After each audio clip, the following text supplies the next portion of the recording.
Welcome, ladies and gentlemen. You know when you got a good panelist is when y'all have conversations that you should be having on the show, but you having it offline. But welcome, ladies and gentlemen, to the show.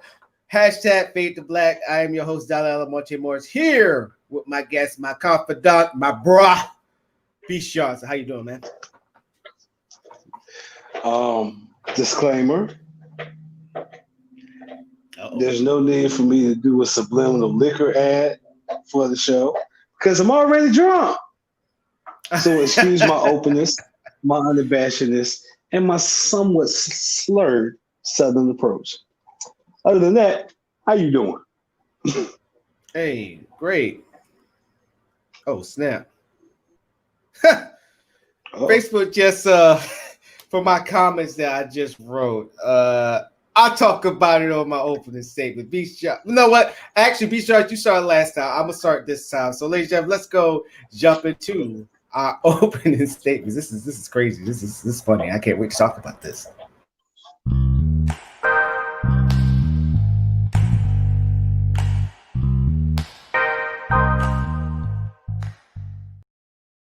All right, ladies and gentlemen. I didn't have anything set for opening statement, but I guess this is what's gonna happen. So, my cousin, he actually put a post on about what happened last night, which we were going to talk about the versus battle between Gucci Mane and Young Jeezy. Obviously, I'm a ride with Jeezy, but still, he put up there saying that how he tuned in, he enjoyed it, but he says nobody's not standing next to Wayne. Ladies and gentlemen, I'm going to let you know something. I can't stand Lil Wayne. I think he's a garbage. No, I don't say I think. I know he's a garbage rapper. He's horrible.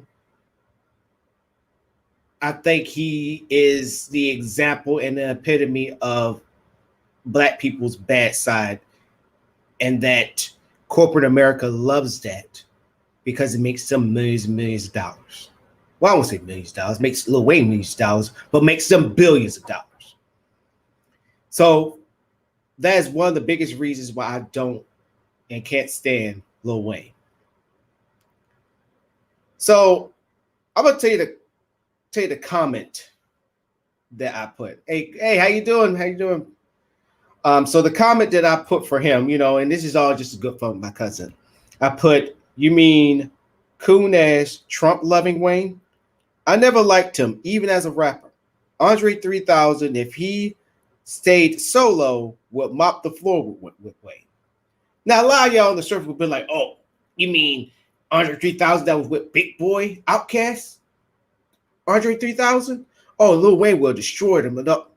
If you actually listen to Andre 3000's work, his solo work, I'm not talking about Idlewild. I'm not talking about that.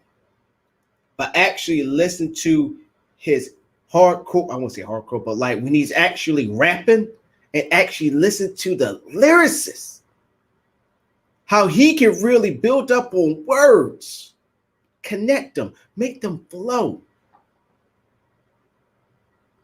You honestly would change your opinion about Andre 3000.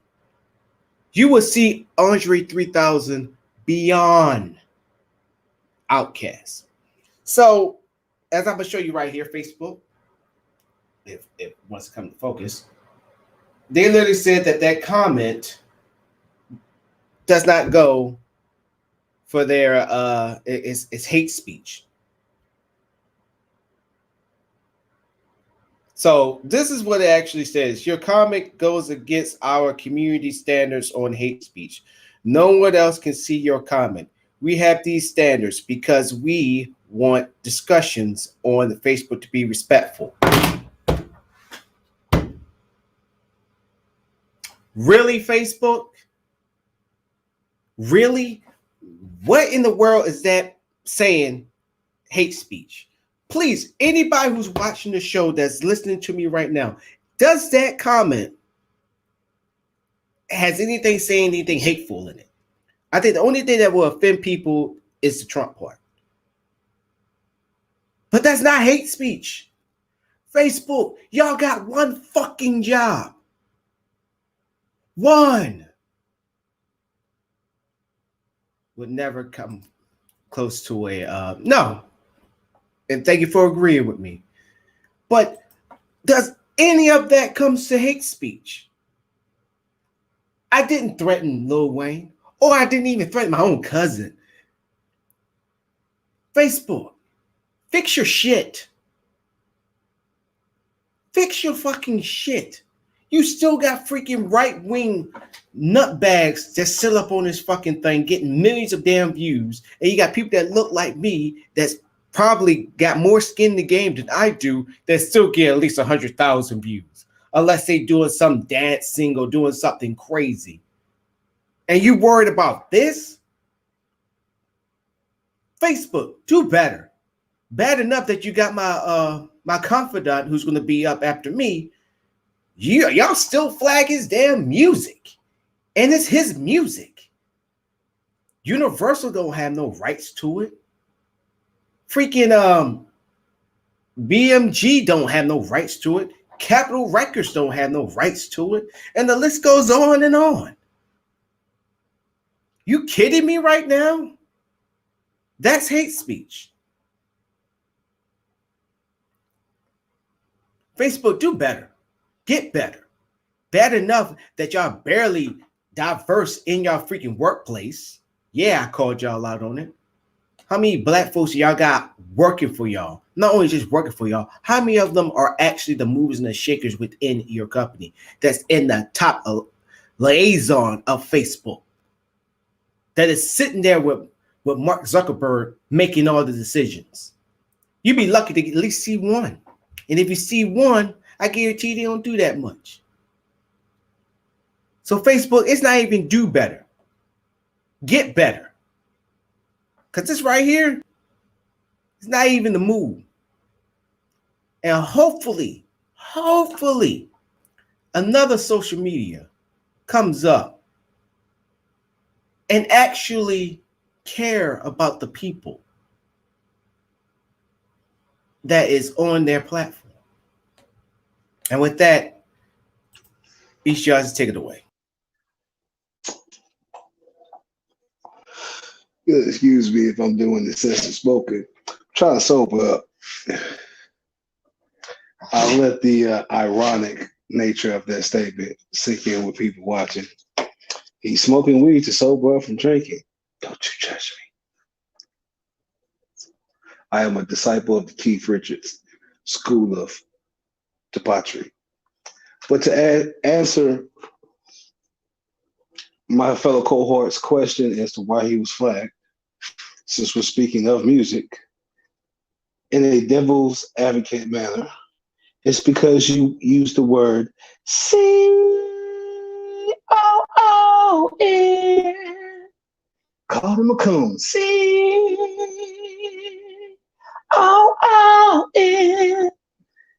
These are obvious words that are used in disrespectful manners. And they've been automatically flagged. So because of that, you were flagged.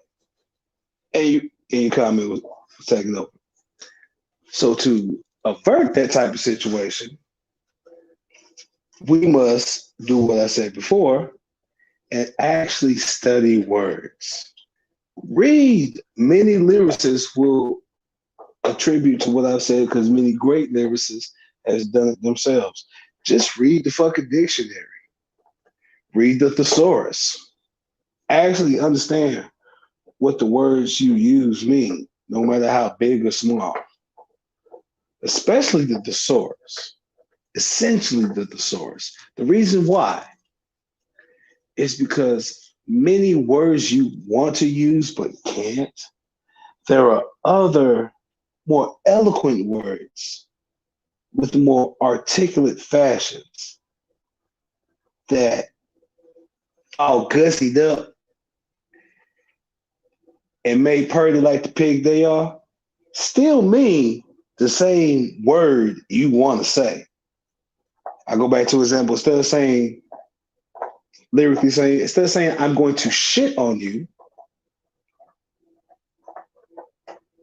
I will say enough of your chatter as I present you a poo-poo platter of fecal matter. Basically the same thing. Just gussied up.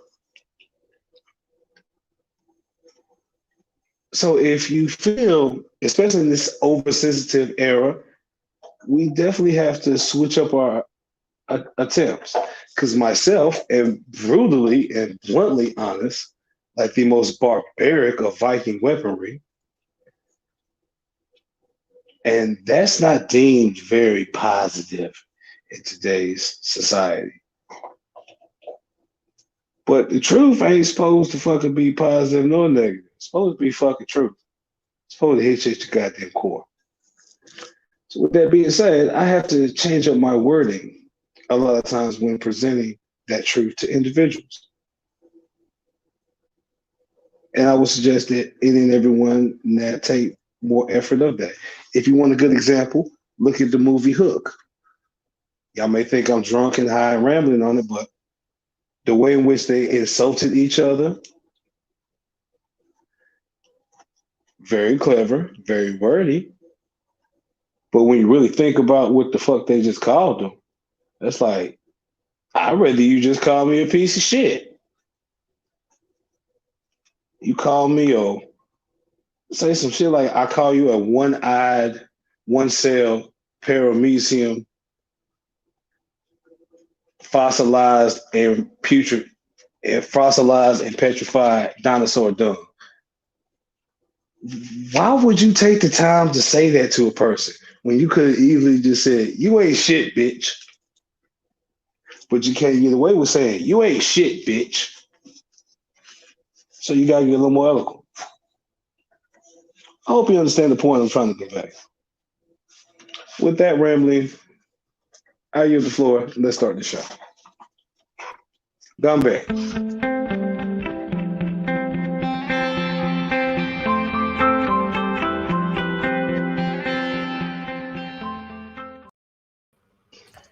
And with all that being said, I'm gonna let you have the floor first, Mr. Beach Johnson, with introducing our sponsor. So, floor is yours. As you can see, presented plainly at the bottom, as technical as it is our first sponsor, Sky Zone Society. For all your hoodie, hat, all types of fashion and haberdashery, as well as photography and videography. So all you industry folk out there, all you up-and-coming rappers, think of it as your one-stop shop. I can get a dude to do my video and shoot the pictures and give me some fly gear to go with it, nigga. That's like Walmart of hip-hop. Mm-hmm. That's Sky Zone Society. You can plainly see the address at the bottom. Check them out. There you go. On to our next sponsor. Oh, yes.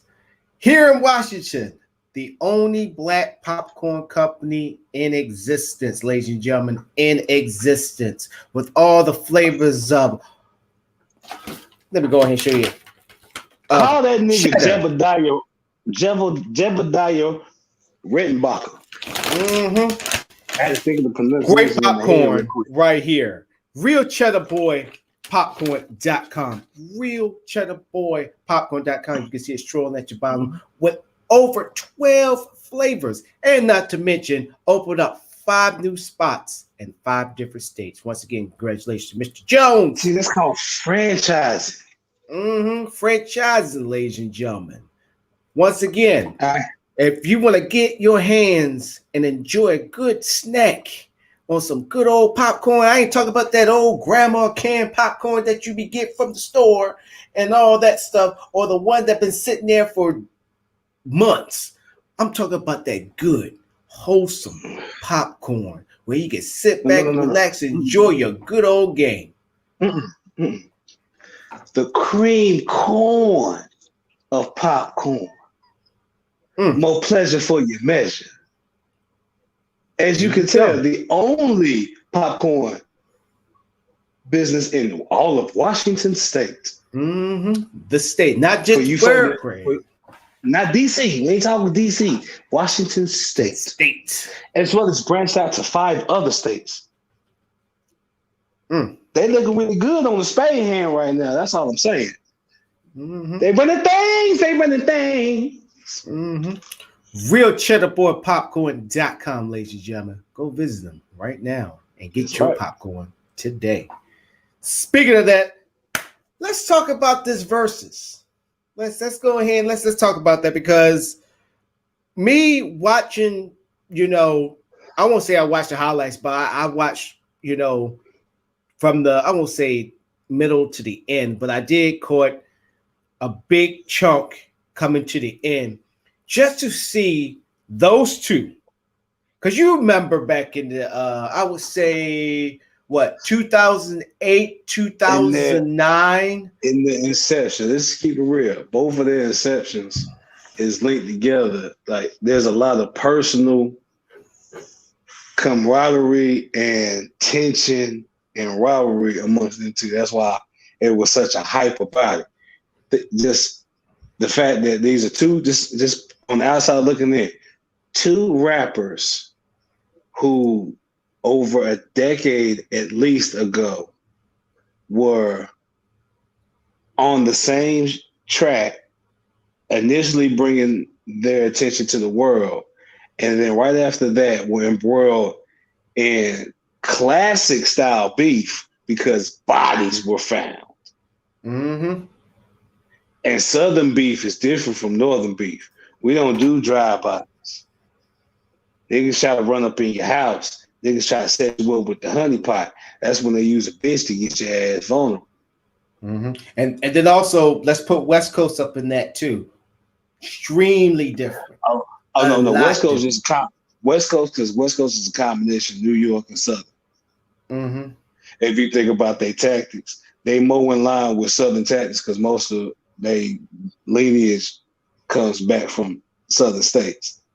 So, like, as far as like using women, getting you in a vulnerable state where there are a minimal amount of liability witnesses, that's how they get down. Because that's how we get down here. And you'll attest to it too. Because that's how the white folk used to get down. Unless they knew they could get away with just snatching your ass the fuck up, they took the time to catch your ass slipping. Oh yeah, and they even use your family too as well. They can find any dirt on your, probably that one cousin. Dirt. If they can find any weak link to you. Right. And it's mainly either be your cousin or one of your family members. That could be your brother or your sister that's on hard times. Like, hey, I can make this go away, but I need you to do this for me. And they're like, I hate to say it. I'm glad I have the male kinship that I do within my family, because we all have the same mentality. We love each other, but we don't trust each other, but we trust each other. It's a weird dynamic. Yeah, I feel that, because I gotta know, like, I know how you is, even though I can hug you and say I love you, but I know how you operate. Because if you just as shicey as I am, but on a different level, because you was brought up different. So you got different tactics. You move in a different fashion. But we both do the same type of shicey, shady shit. So I trust you. But if you you trust me entirely, but if you, and that's if like you do something entirely different than what I'm used to seeing you, it's I trust you. We trust each other to know that if the other one shows distrust, death is imminent, because it's not gonna be no, I gotta talk to you. We might have to shoot the one. It's like, no, that I know how you think the same way I do. At some point, you're gonna hit me or I'm gonna hit you, and you're gonna say, fuck this, I'm gonna cut you. So I know that, you know that. Looks like trust you. Yeah, you feel the aggression. We just talk about family. That's it. We just talk about family. What family do that to you, though? Point being, So the verses. So going back to going back to the verses, like I just remember when I was in Fort Campbell. So Fort Campbell, ladies and gentlemen, is between Kentucky and Tennessee. So that was the big thing. So I was shocked that it was an even split. Because you had people that was riding with Jeezy, but then you had a lot of people that was riding with Gucci Mane. That was like me, I couldn't see it. I was like, Gucci, really? But then I had to respect the game for Gucci because Gucci actually helped out Waka Flocka, even though I thought at first Waka Flocka was doing a lot of like yelling and screaming to tell you the truth. But he got better. Over the years, he got better. But he just he helped. It's the honesty about Waka Flocka. The big thing about Waka is this one song in particular. He did a feature. It was with MGK. It's a Wild Boy song, and it's a snippet in the middle of like the video and the song where they talking to each other. You ain't lying about MGK that. is like, and MGK was like, Waka was like, yo, you think you a dope rapper? And he was like, MGK was like, yeah, you think you a dope rapper? And MGK was like, Waka was like, fuck no. Cut into his verse, Brick Squad! Get out from that bullshit. Beat that nigga ass in the wall with a full clip. At least he honest. Yeah. If you hate him, at least my man's is honest. You can't say nothing about him at the end of the day. But then also I felt sorry for how Gucci Mane had to go to jail. And then how he got screwed over, even though he got screwed over by Waka Flocka's mom because it was a lot of dirty dealings. No shade to Waka Flocka's mom, but all the money and all the things that Gucci Mane got going on, and she just basically just almost left Gucci Mane with nothing. I won't say that. Everyone involved got taken except they fault in it. So I won't deny you your point for her. As far as he goes, aside from all the shit he was doing outside the music he was putting out lyrically, sonically, was so similar to his real life and paralleled so perfectly, you might as well say they were the same. So he was an instance of the hip hop police using niggas' raps to get them indicted. And you target individuals like Gucci at that time, who was very ignorant, very street minded. Yeah. With all that money and feeling like I'm paying this fucking lawyer like $50,000 an hour. They already got me out. So like, they gonna get me out. It's like I don't even know why the fuck I need to be here. Like all this money I'm paying, like I'm paying white man money, and I still got an orange jumpsuit on. Fuck going on? That's the sentiment at that time, and they know that. So they use it against him, but he didn't help the case. Oh no! When you go in, you tell the judge. I said where you plead or something like that. He said, "Bitch, I might be." Yeah, you're not going to have a good day. It's like, do you plead not guilty or guilty? Bitch, I might be. And then made a song about it. Yeah. Are you high as hell? Bitch, I might be. Bitch, I might be. Like, bitch, I might be. I said I can't. And that was the point. And that goes back to the point of why there was a sonically catalog wise, it was an even split because party wise, pop wise, mainstream wise, you heard a lot more Gucci tracks and Gucci features, not just on the radio, but videos and in the club, more important. Mm-hmm. And during the era they were out, the club was where you really needed to get your shit spent. Because that was the dance era. Yeah, a lot of dances came during that time too. Mm-hmm.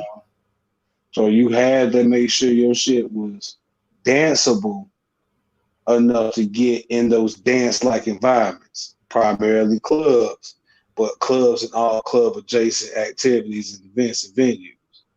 Mm-hmm. Now, it's funny Gucci that we understood start. that better than Jeezy. Jeezy had street shit. Like you hear Jeezy shit in the streets, Yes, hood barbecues, in the projects when niggas just posted up, chilling, drunk, this is true. enjoying their side, be happy, happy to be alive today. You hear some Jeezy. Mhm, When you yeah. just riding through, like when you riding through the city, you gonna play Jeezy because it's more motivation. Mhm.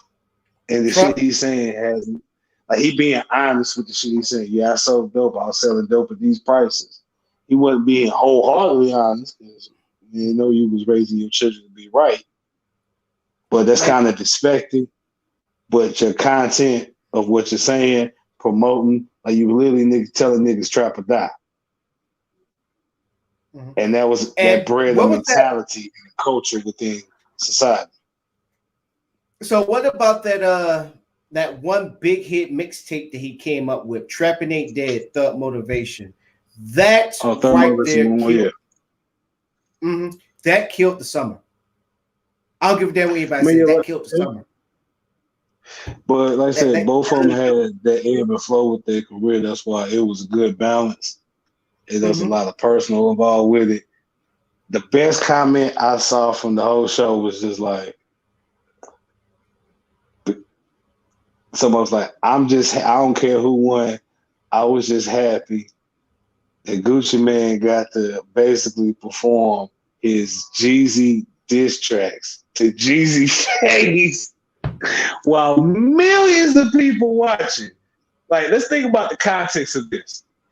If people always ask that if Biggie and Pac were alive, if Biggie and Pac survived the beef and did a versus, that is the equivalent of Tupac standing up and saying, and starting to come, first of all, fuck this other bitch. I fucked your bitch. Like, doing Yeah. all his this. Like, I'm mad. I'm mad. Like, think about it. You got to think about it on a subconscious level. That's true. That's oh my gosh. Just thinking about it. Because there was a lot of personal, be like, He Gucci said, really yeah. did a lot of, he had a nice chunk of catalog that was just like, fuck you, fuck Jeezy, fuck everybody rock with Jeezy. I hate that nigga. That's a good portion Now of his let's catalog because that's how he was right. feeling at that moment. So let's talk since we talk about the infamous past of Gucci Mane, let's talk about the infamous past of G's that people just don't understand. And I don't even think anybody even saw this documentary. Remember that infamous The mafia subconscious family, future, BMF. BMF, the Black Mafia Mm-hmm. family. All right, I'm gonna sound biased. I don't give a damn what anybody says. Free Meech. I said it. Free that man. I agree. Free him. I agree. Free Meech. He As far as his involvement, the best way I can explain people's unnerved issue with it is because you could say that Jeezy was the predecessor and precursor to the whole 6ix9ine situation. yeah. The only difference being he was actually selling dope too. He wasn't just no fake motherfucker off the street. He was a smart street nigga. But he still got put in that 6ix9ine position with the BMF. And any information that came out from him, no matter how dry or subconscious the snitching might have been, it was more understandable at that time because this was a legit street nigga, dope dealer that was fucking around with some mold certified dope dealers and killers. Yeah. And this nigga's a nationwide artist doing tours and more importantly, getting appearance gigs, and them bitches can run anywhere from 10 to 50 grand for a random ass club spot, and you just got to stay at least an hour. But And I'll see fucking artists take 10 grand and don't even fucking show up. But see, the thing is with Big Meech saw something in Jeezy. It's not like Jeezy went up to him like, "Hey man, you think you put me on?" Meech was a street nigga. He was doing what all street niggas and mafia street niggas do. They get to that point. You clean your fucking money and you find a legitimate, feasible way for you to transition, not get out, because you know you can never truly get out, but you need to transition your energies and your activities into something more legit. So what niggas do, as opposed to white folk do in Italian shit, they just do quote unquote inconspicuous jobs, like waste management, to kind of have a seedy undertone to them. When you see a bunch of 350-pound motherfuckers taking out the trash. So I saw a lot of big, burly motherfuckers work for the trash company. Point being, niggas get shit. Niggas try to transition they moves into things that fit their dynamic, their demeanor, their character. They can still allow them to be that street nigga when necessary and still remain within the streets without risk, while not putting themselves on any type of radar of law enforcement.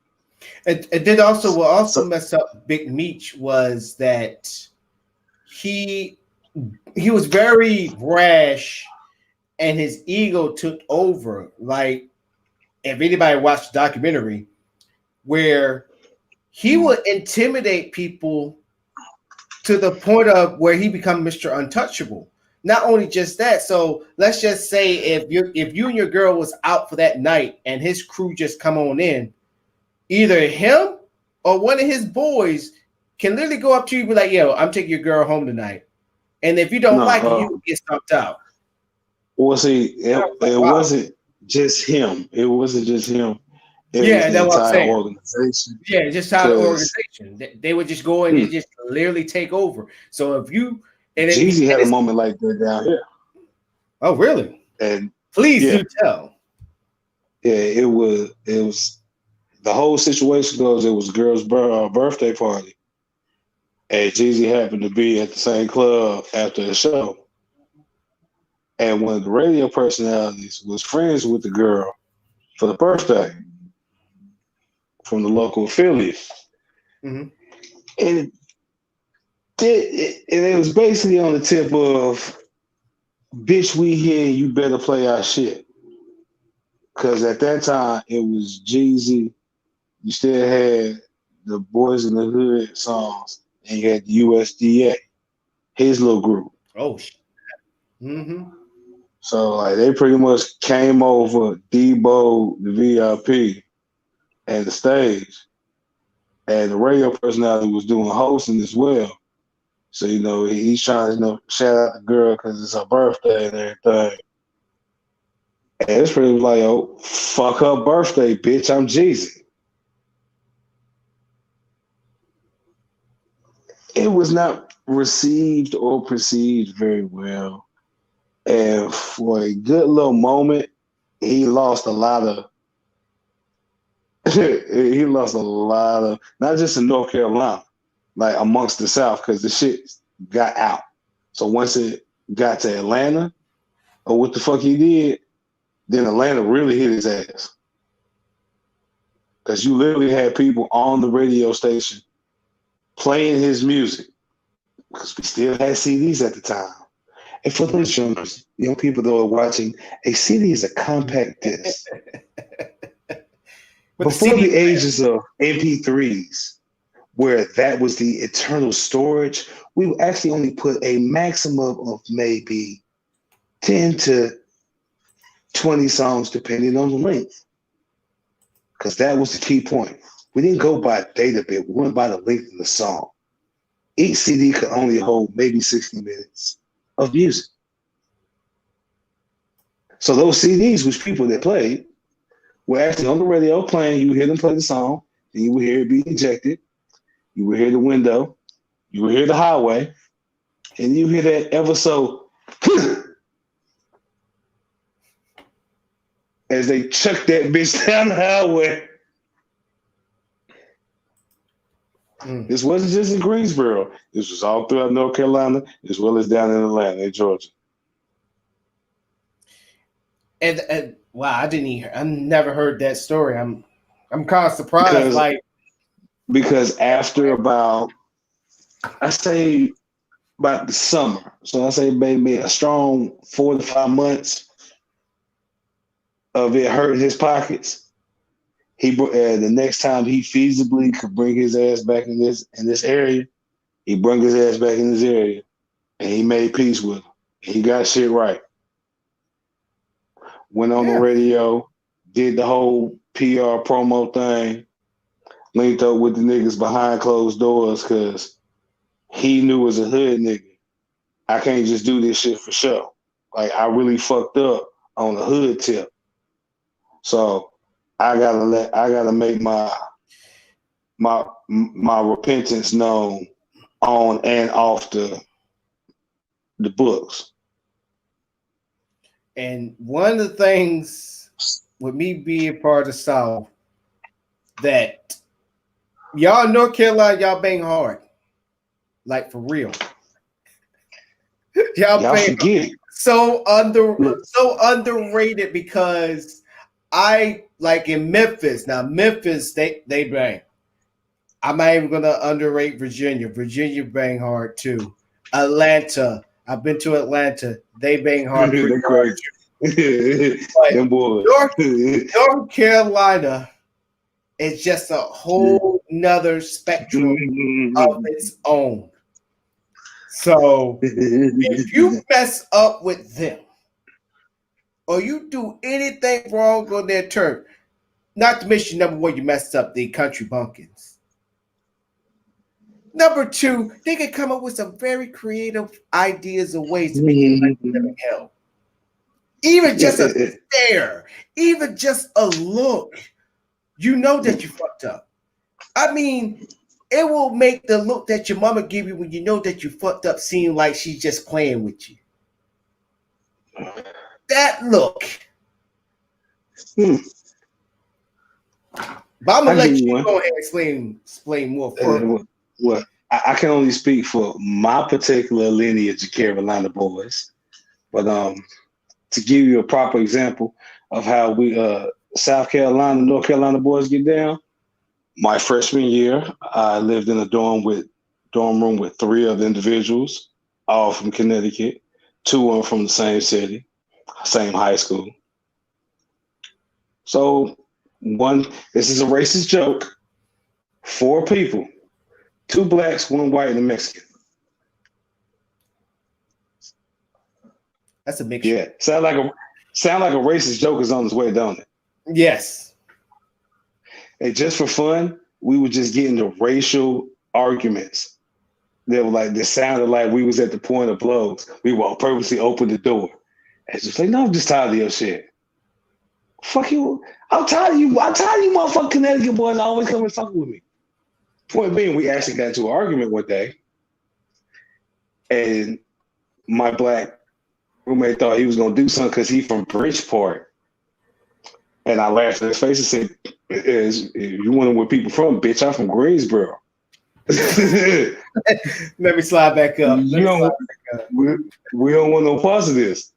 He was like, he said, well, what you gonna do when me and my man jump on you? I said, look here, no matter where the fuck I fall in this room, I'm picking up a blade and I'm cutting both of you. And I'm cutting Craig too if he jump in, but I know he ain't gonna jump in because me and him cool. But you two, I don't give a fuck where I fall in this motherfucker.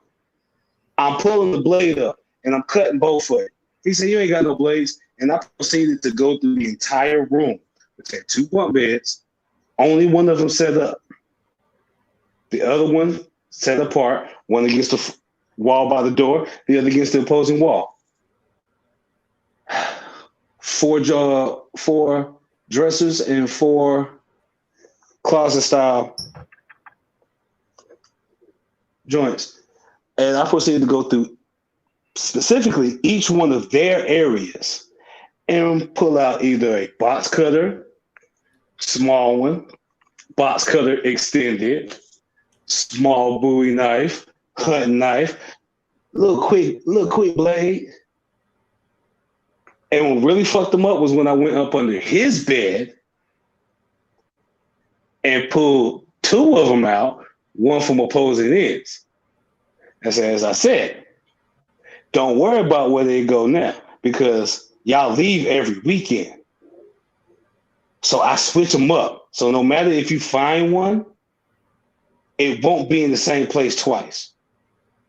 So I dare you motherfuckers to try me. He later on came down to Greensboro for A&T homecoming. Oh, shit. Some years later after we were no longer in school with each other. And him and his cousin had an altercation with some Greensboro niggas, and his cousin told him, hey, these local boys on some other shit, bro. Mm-hmm. And he found out. And he reached out to me through Facebook and was like, I'm sorry for, all that shit I said about y'all niggas from Greensboro being weak and, y'all was some punk niggas.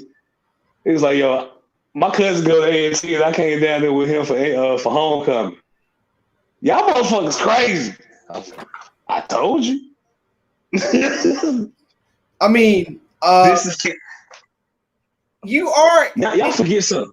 Y'all forget something. Greensboro, like Selma, like Birmingham, is one of those historic civil black cities where the black folk there got the sensibility and mentality to say, fuck you and your racist bullshit. So what make you think they're going to put it with your ignorant coonery and niggerdom?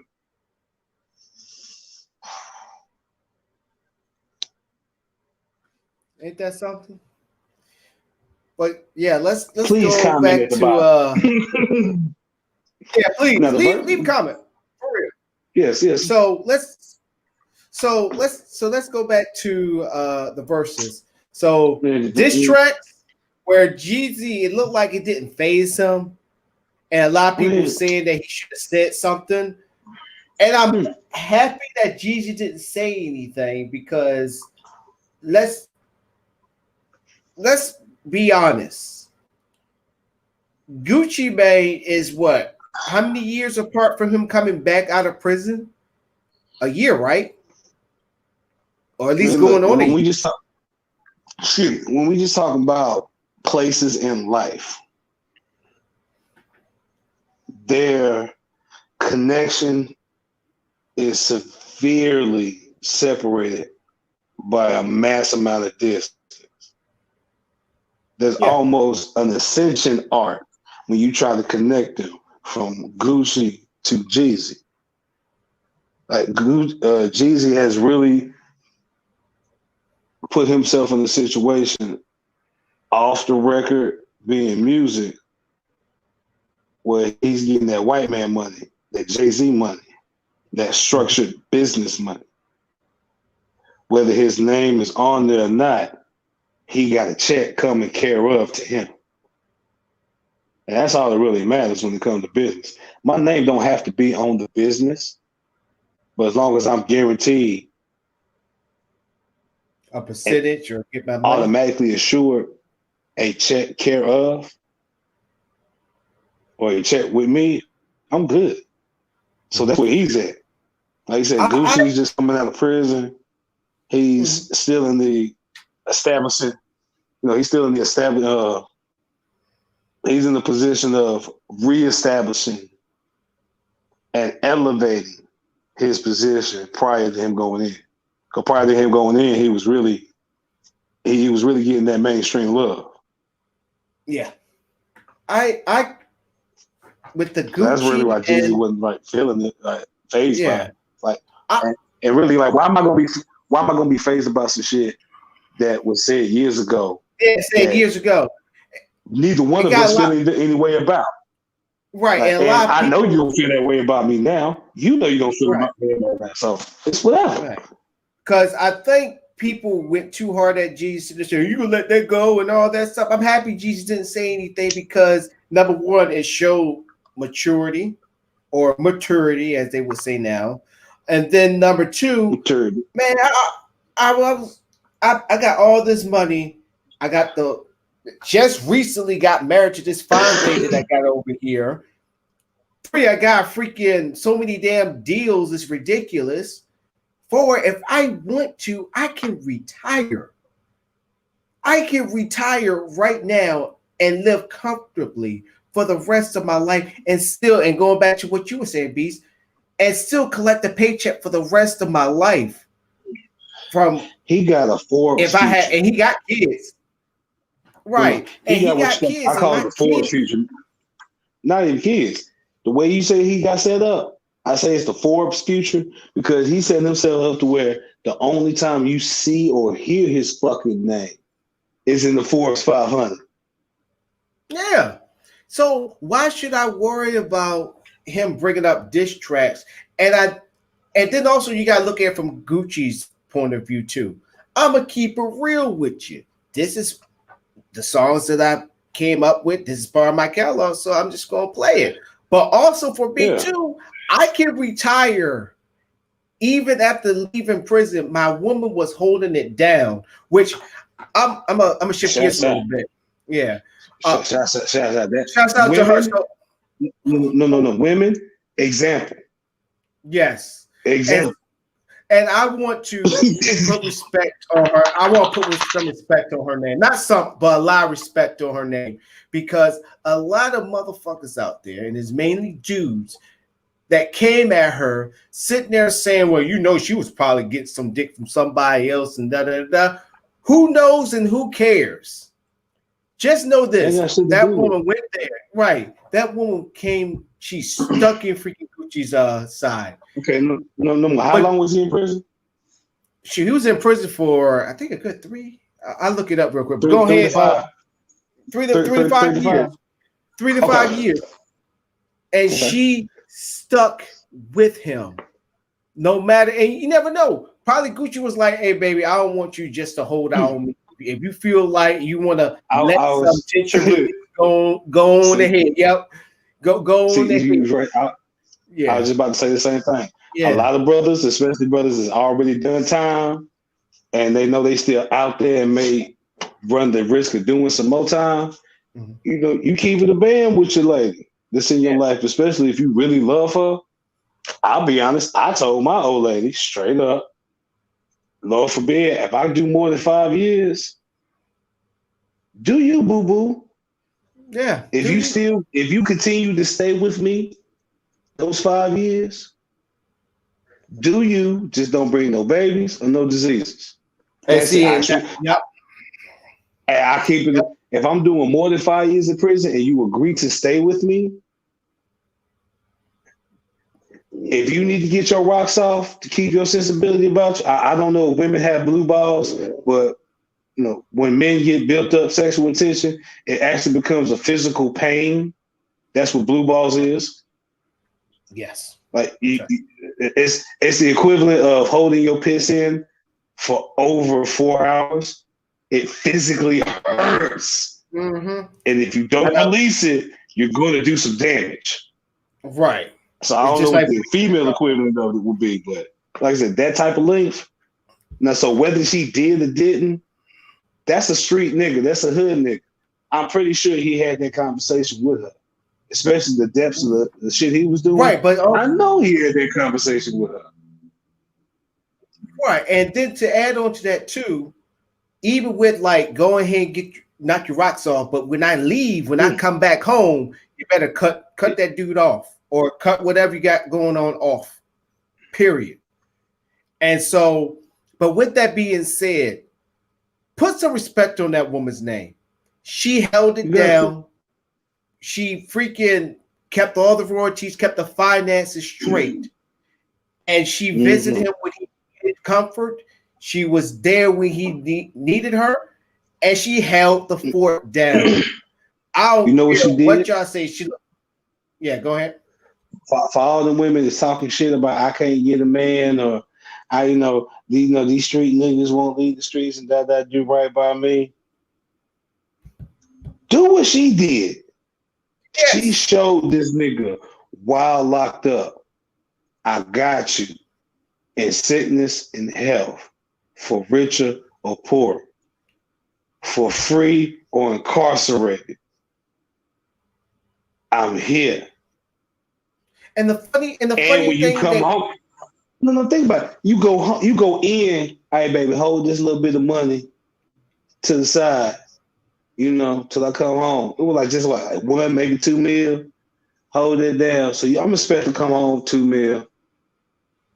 She been putting money on my books. She been visiting. I don't even really care. I ain't even going to entertain the thought whether she getting dick on the side or not. She ain't pregnant, so that's all I care about. Right. She ain't pregnant, and she ain't taking amoxicillin or any other antibiotic. So I'm happy. I come home, pussy clean. Yay. Check out the bank account. I'm expecting 2 mil, easy. Maybe like 3 for a real deal. See, well, bitch, fuck out. Oh yeah. That's how babies get made. Yes. The That's level a queen, of love, that is the equivalent of coming home and literally seeing triple what you left with on the bed in physical money. You think as a man you're not gonna take her on that money? Because that's the thought that run through your head when your bank account say 6 million when you was expecting 2.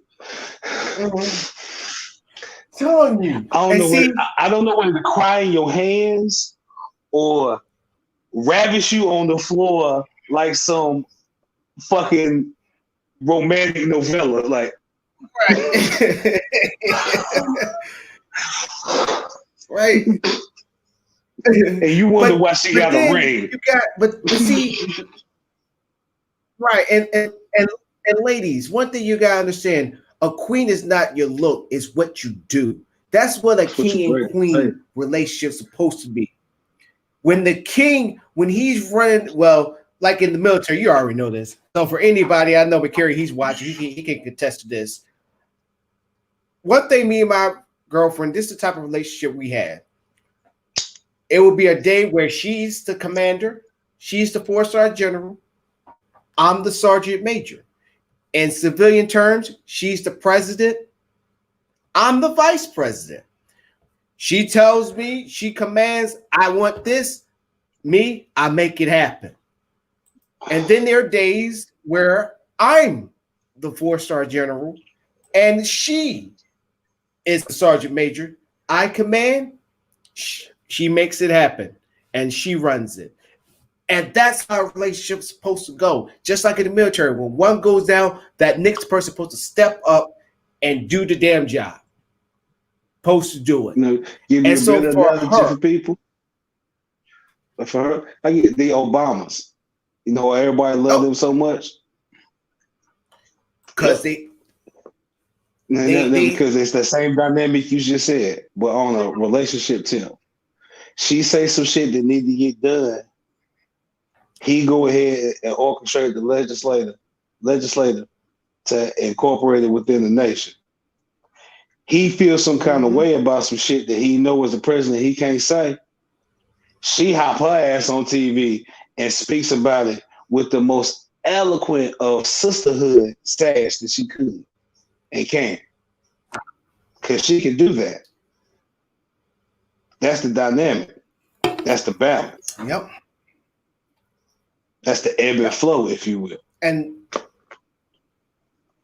she did that during the time when Gucci Mane has been in jail. Well, prison, jail, prison. I know you're two different things, but prison. Sorry, ladies and gentlemen. Locked up. But no matter what, he was behind bars.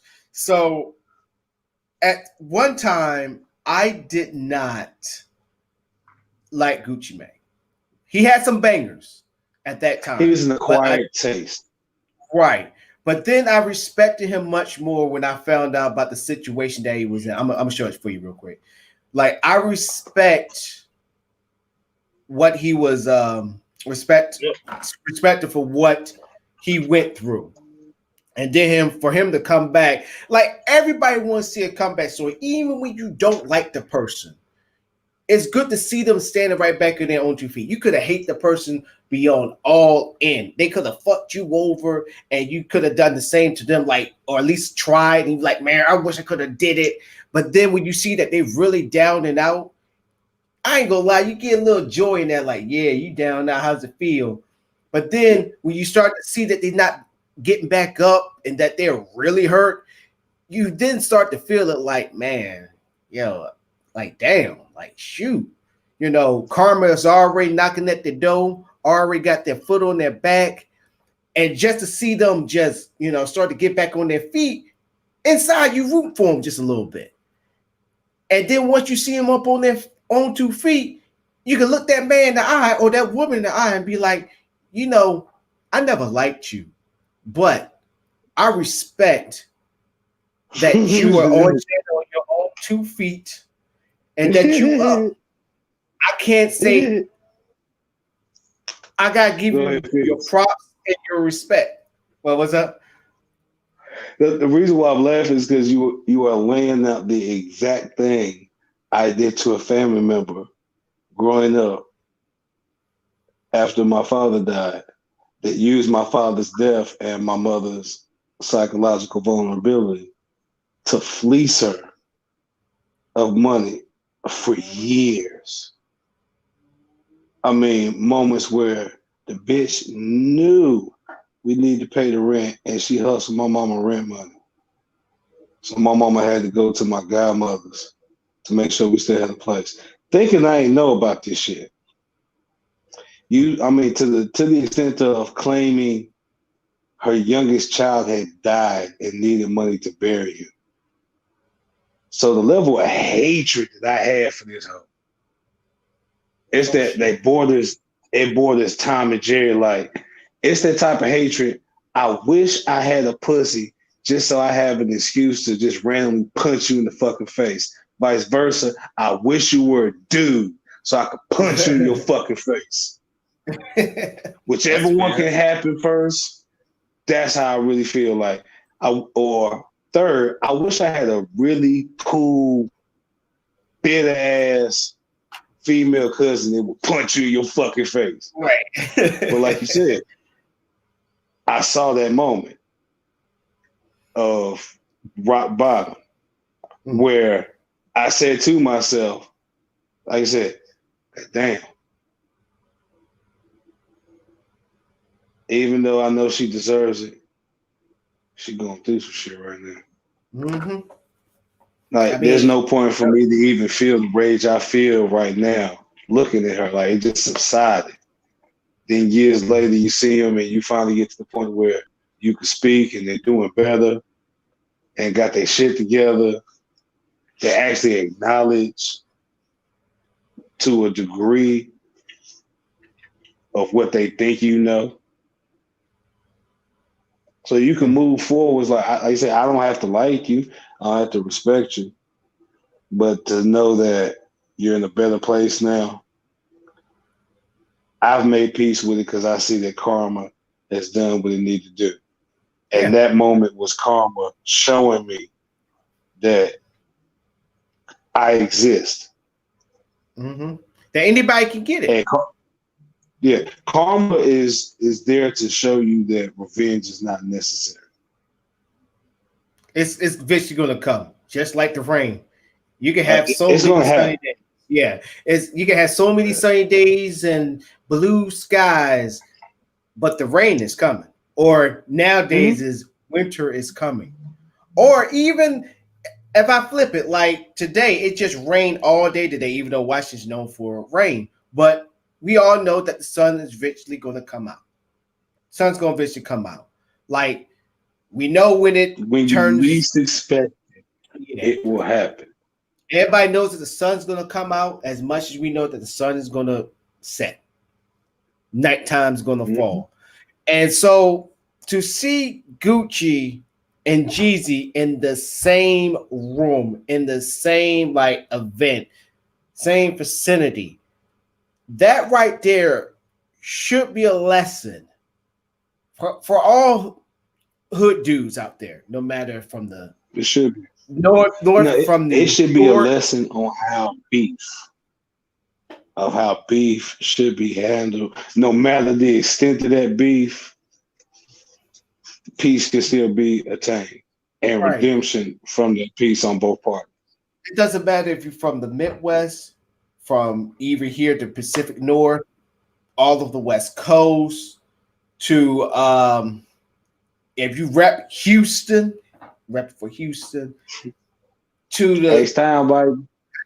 or to Nelly with the St. Lunatics in St. Louis. A truce can be had. But also, if we flip it, let's go ahead and flip it. Rather than seeing the beef as them shooting each other or almost killing each other, look at how much money they made. Because I guarantee you, it's going to be a day where Gucci, I bet my freaking next military paycheck that I'm going to get that there will be a day where Gucci, Jeezy, both old,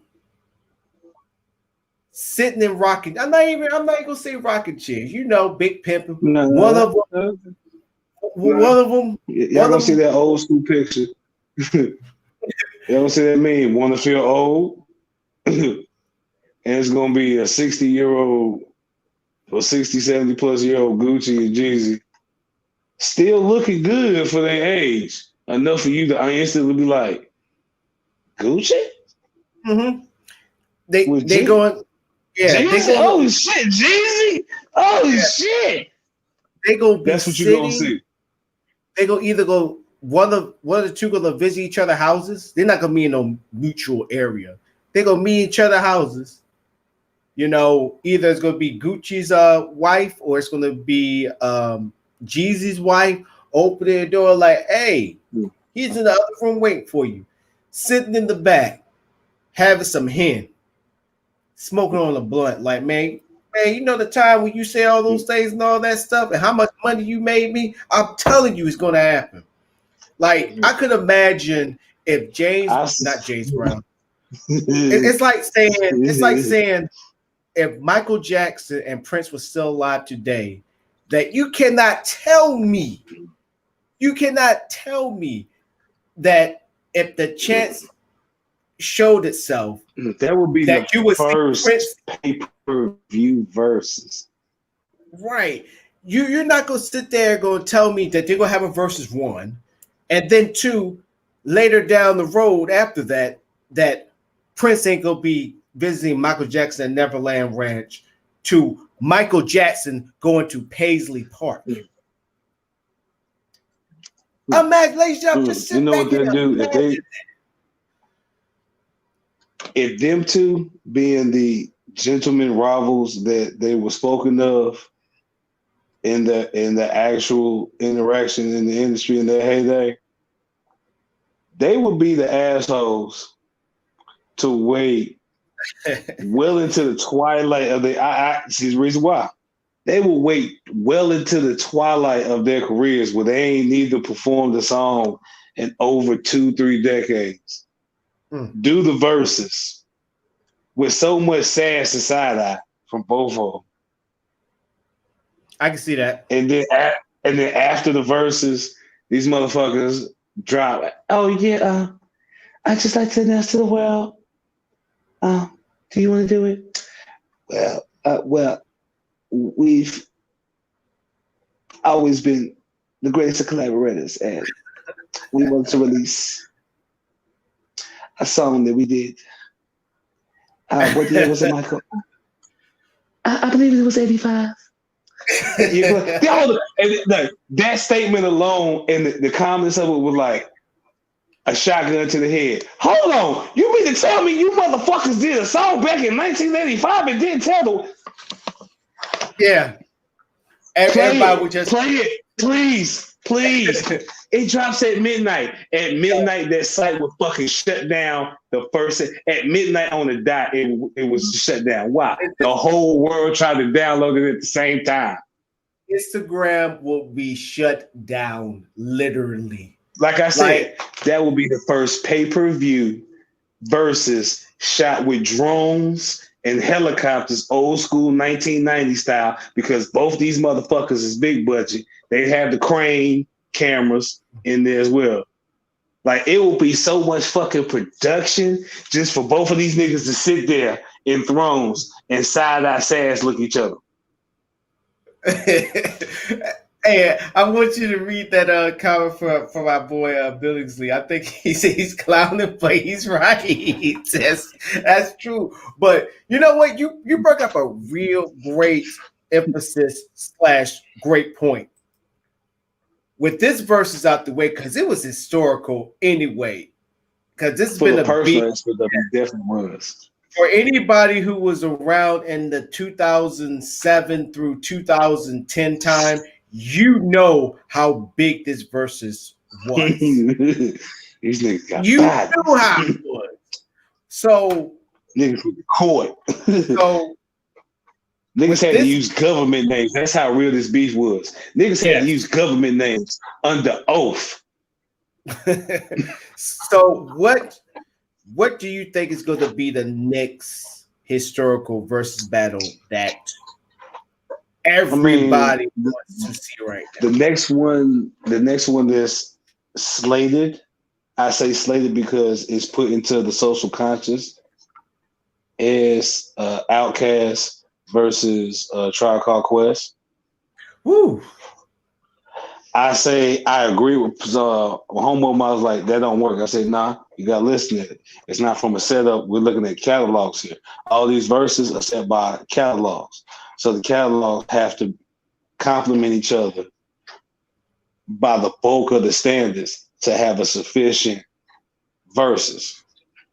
They either got to be deep enough, or varied enough, or popular enough, or iconic enough, or notable enough to go back to back. Like, you can't have an artist with 3 known tracks versus an artist with 12 tracks. That's gonna be a short fucking verses. Oh, that's a slaughter. But you feel what I'm saying? I got a funny one for you. This just popped into my head. I was thinking of a versus battle. Y'all ready for this? I mean, what is it? P. Diddy versus Suge Knight. Number one, question, Google query, is Suge free? And I wish I had Alexa right now, so I could be like, Alexa, is Suge Knight free right now? And see, y'all may think it's it is funny, but think about it. It's like I said, it's the impact, it's the notoriety, it's the gimmick appeal. Suge and Knight. You had one beef joint like that. Suge Knight, come on. If it's done, listen. If it's done right, this versus, if it ever happens, if the versus is done right, but it will be 10 times more than this one. If it's done right, we talk about West Coast versus East Coast, New York versus New York versus LA. This is what we're gonna have to do. This versus has to be partnered in collaboration with Comedy Central. Reason why? Catalog wise, neither of these niggas is a fucking artist. No. Look how many checks that nigga paid to spit other niggas shit. I'm a ghostwriter myself, and I really be want to tell some of these niggas, you're not a fucking artist. Why? Because you say my shit. So you can say my shit and make it sound like you said it, you ain't shit.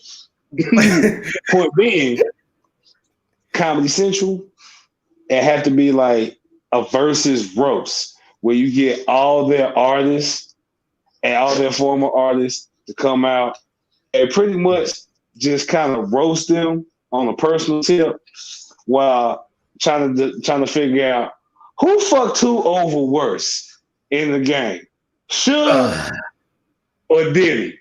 Let's be real. That's the only real verses you can do between them two. Well, if you're gonna say that, then it will be a three-way versus because we forgetting one person. Oh, hold on, who this? Baby. No. Because baby was known for not paying people. And this is the only thing I baby. I'm about to pull a boozy here. Man. Oh no. Baby is the R. Kelly of that endeavor. Can't nobody do a versus with him. Nobody. Who you gonna do it? Who with Baby? Mm-hmm. Who you gonna do a versus on that level? Who could you pair up the level of fucked upery and fuck overy that Baby has done? And I'm glad you taking the time to think about it. That's true. So, okay, let me go ahead. Let me expand on that. So, because everybody want to pinpoint on Baby that he didn't, and we're not talking about Lil Baby. Okay, so don't none of y'all Lil Baby fans go to him. We talk about Lil Baby. We ain't talk about the Baby. No, we're not talking. We ain't talking about Yellow Baby. We talking about. Yeah, Birdman. Look here. This the moment, Birdman. We put respect on your name. We talking about Baby, the Birdman. We're not talking about the rapper. We're talking about the rapper / CEO / founder. That's / Bangkok man boy enthusiast. Mm-hmm. So. I'm sorry, you got me all fucked up. So people, I can't be the only one because everybody wants to circle around that he fucked Lil Wayne without paying him all the money. You consider him as, but I'm sorry. All I heard was he fucked Lil Wayne. I was like, oh yeah, he fucked him. You was talking about money. I'm sorry. Hit my ear wrong. Look, I'm not even talking about that part. Whatever they say, is on them. I'm not even saying this. Our show is not condoning any of that happening, but the money part, we neither confirm nor deny any of the comments, alleged or thoughts coming from my mouth. They are all alleged, hypothetical, and borderline rhetorical. Right. So, but we hold no liability. Right. So, but one thing that we said about the story that is true, that's been reported, that he has not been paying his artists, but majority of the time it's on Lil Wayne because Lil Wayne's a bigger name. You know, he's the one that got Cash Money to the providence of making it to the pop. No, he said that because business-wise, he put all the other artists under Wayne's subgenre of Young Money. Mm-hmm. But because everybody in the Cash Money got paid, but it wasn't anybody. At that time they only had, I think, the white boy Kevin Rudolph, who was more of a Kanye-like producer, but on the rock tip. They actually had Limp Bizkit signed. They had Wayne. Those are the actual artists producing music and showcasing it to the world. But then all the other ones that you know of, those were primarily Young Money, which was a subgenre. So he's supposed to be paying, like, if Nicki Minaj and Drake and all them not getting paid, well, it's on Wayne. Well, no, because Wayne waiting on fucking Baby to cut the check. So if Baby don't cut him the check, he can't cut y'all the check. But I forgot, but Juvenile, even way before Lil Wayne said that he wasn't getting paid, Juvenile was one of the ones. The other Hot Boys, but mainly Juvenile. And people need to put some respect on Juvenile's name too, because Juvenile, to tell you the truth, Juvenile for me was like the Jim Jones of the Hot Boys. He's the one that kept. I would say he was heartbeat. I gotta put a flag on there because you gotta put a little more respect on his name lyrically. Well, lyrically, he's better than Jim Jones. But I'm saying like he was the one. When you call anybody reference to Jim Jones, you gotta you gotta say he has a Jim Jones like hustle. He has a Jim Jones like hustle. You can't say like he's the Jim Jones of. It's like put some respect on that nigga, man. Okay, yeah. Okay, I can see what you're saying. He was doing way more than balling. Look, Jim Jones is a hustler, and he's still hustling to this day. He is. But I agree with you. Oh shit, she was signed to them too? I didn't know that. Yeah, he said Paris Hill was Lil Wayne. Oh yeah, Lil Wayne. She had that. She did do a song. That song was. But she did do a song with Wayne had a feature on it. She did do a song with Wayne was a feature on it. So yeah. So but Juvenile, who better than Baby to do some shit like that? but you know I put it to you like this: Juvenile, for the Hot Boys, to me, he was like the Chris Paul. I will say that he was Chris Paul. He was the one that motivated them to push him to the next level. He actually was the one that did that. I mean, if anybody ever watched the documentary, because I believe BET did a documentary on Cash Money, and he even said that every time they go up in the booth, I'm like, yo, man, what you gonna spit? You ain't gonna spit no better than me. He did that. He even did to a very young Lil Wayne. People just think Lil Wayne just came out of nowhere and he was just as good. No, Juvenile put that foot in his ass for him to be, and I had to give him props, to be as great as he is now. Because Juvenile put that foot in his ass. Because he told him, like, yo, come on, you can do better than that. You can't go over there and do better. And that's why the Hot Boys were as big as they were during that time. They was I would say almost. They was like the offshoot of the average. I'm gonna be for real. White boy band. They was up there with the Backstreet Boys, but it was hip hop. It was that Southern Louisiana rap that people didn't even respect. It's that respectful. And if you want to like switch it to basketball, it's a respectful, competitive nature. It's a look here. No matter what the fuck beat go on, I'm gonna spit some shit that make niggas say that catch niggas' attention. Right. I ain't even got to fucking write it right now. I expect you to say some shit that made me be like, I need to go back and rewrite my shit. Mm-hmm. I mean, it's definitely that's my goal with everybody that's on the song. You motherfuckers will be rewriting your shit when you hear what I got for you. Right, and that's why they was called the Hot Boys. He put in their head.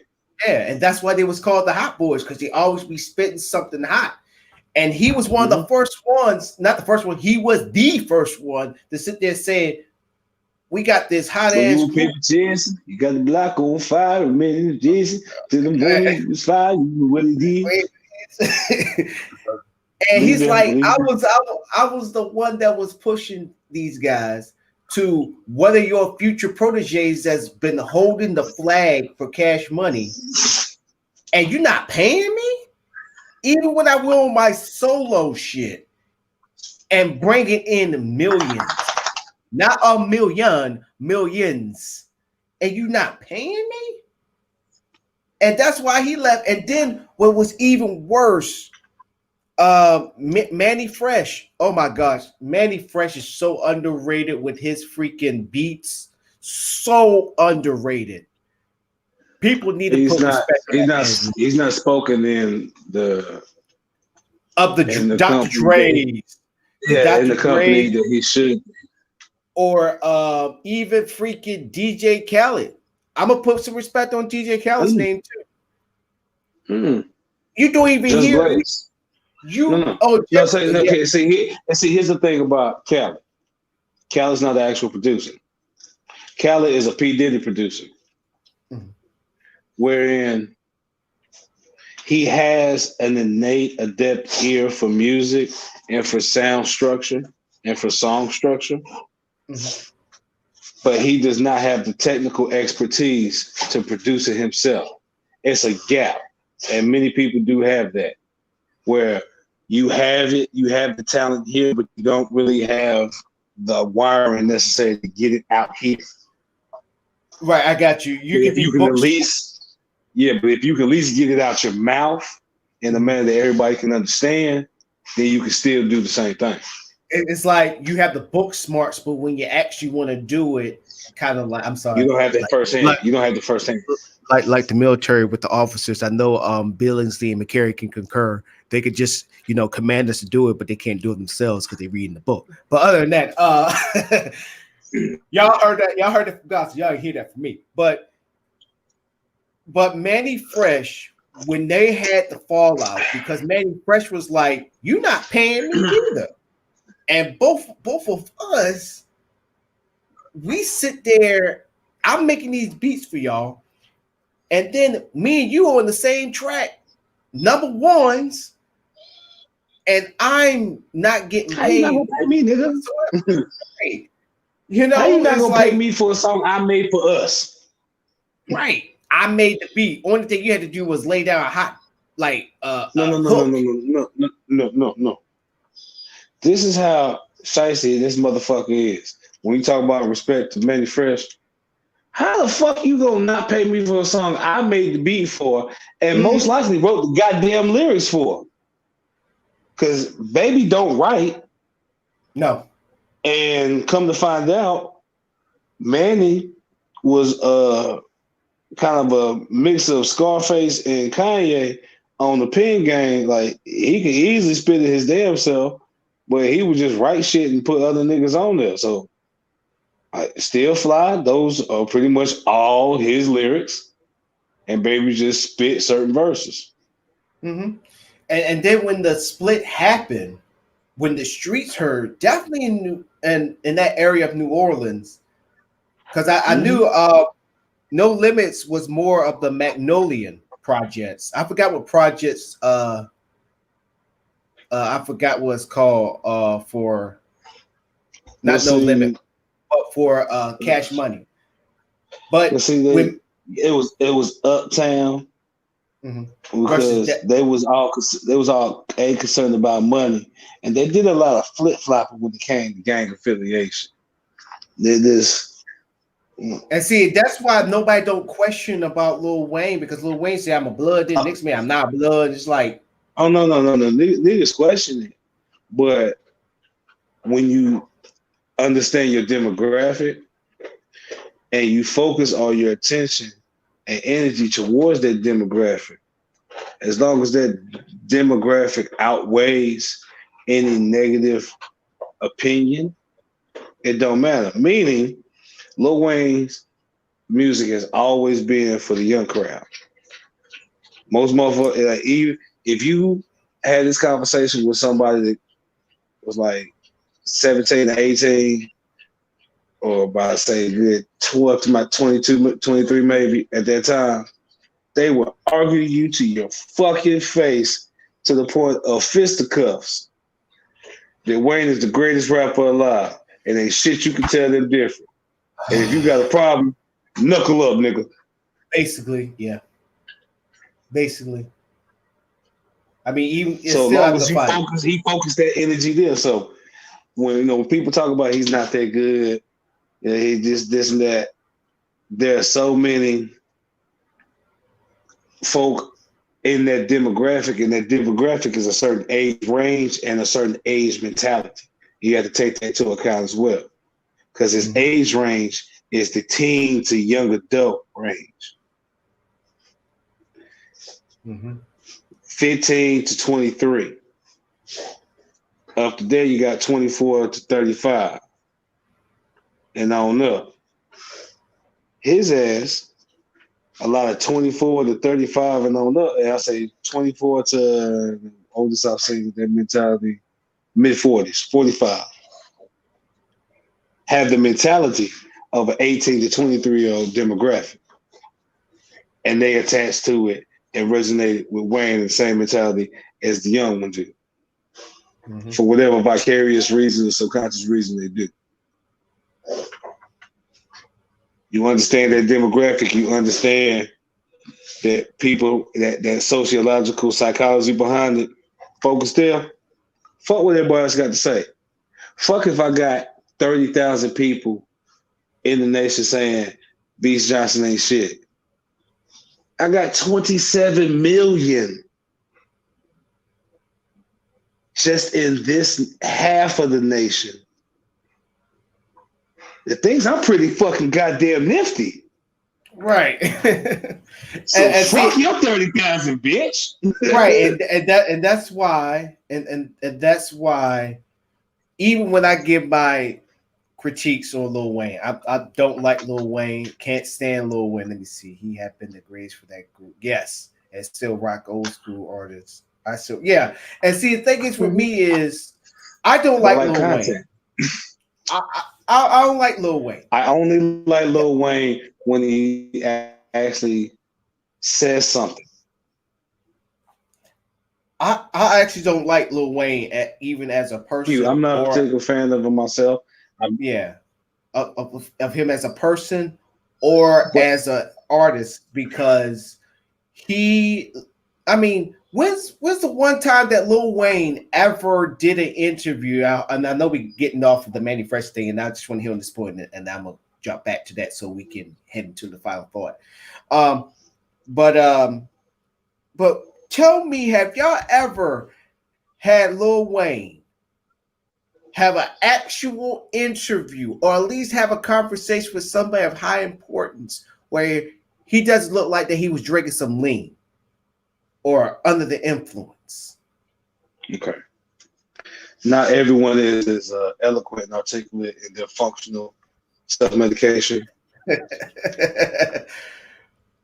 I pride myself on testing the boundaries of my sobriety and my eloquence.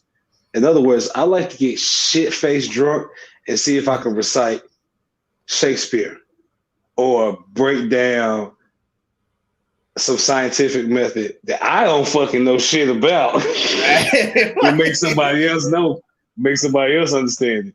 I like to do that when I'm just like damn near blackout drunk. It's funny. I've told people like, dude, you know, you actually sound smarter when you're drunk. And some people got, and see, thing is, some people got that gift. Some people got that gift, but I know, like, soon it's gonna happen. When me and you are in the freaking boardroom and you got people trying to cut deals with us, and you know not to come up in there all toasted up. Oh shit! Up and God. You just sit there. Yes, I'll be high as fuck. Right. But I won't be. I'll still be functional. Right. Like I'll probably walk in there stone and shit, and then good evening, Jimmy. Because I thought you gonna lean into me how I'm gonna tell that you're high. You gonna lean to me like, yo, did you really just say 30 million? And a zero. Like 300 million. Yeah, see what they say.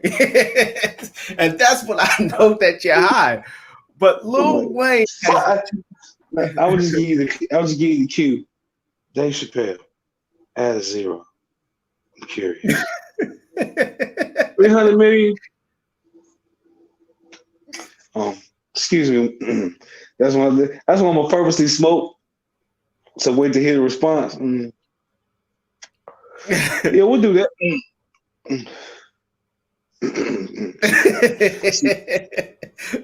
I need to step out for a moment. I don't like to come around people. Step out and just shout like I'm in the Southern Baptist Church real quick. Like look at God like, God bless you, and then look down at the devil like, you sick fuck. Because I see what it is. This is a Job situation. I see what it is. 300 million, which I want. Yo. Can't see me squint, my eyes gonna squint. So well, fuck it, give it a try. Yeah. So go back to the Manny Fresh thing, and then we're gonna jump into the final thought. When that happened, when he was fed up and said that, you know what, I'm done with Cash Money, that actually split the city. You had people on one side that was, you know, we with Baby, we ride with Baby, and then you had because you got to look at that point. It was a final straw by the time Manny had said, "Fuck this nigga." Juvie said it. BG said it multiple times in and out of prison. Young Turk said it multiple times in and out of prison. The only nigga at that time that wasn't saying it was Wayne. Manny was in the studio concentrating on getting beats for everybody. And all their little B and C class artists that they had at that time. But they was actually turning out a couple other artists that a lot of folks didn't know were signed. That you just saw them in the video and wonder who the fuck they were. They were actual artists. They actually have industry albums out on SoundScan. But the point being, once he said that, you already had 1, 2, 4, 5 people that said, "Fuck this nigga." And then the crew that they rolled and the with city too. had known about everybody else, so it was like, damn, now even Manny don't fuck with you? I think that was the final straw right there. That's what I'm saying. That was a split. Yeah, that was the it. split was like you really got to be on some shit because like that's supposed to, aside from your brother, Cash Money has always been Baby, Slim, and Manny. Right. And it's just that one person that really brought everybody together. You probably been around like environments like this where the reason why I fuck with you is because of Morris. That's the only reason why I'm here. Yeah. If he wasn't here, all the things you said, like because if Morris wasn't I've been that person. Yeah. Because I think like I've been that person where niggas only giving us beats. I've been in a group where producers and actual industry folk that were trying to work with us were only fucking with us because of me.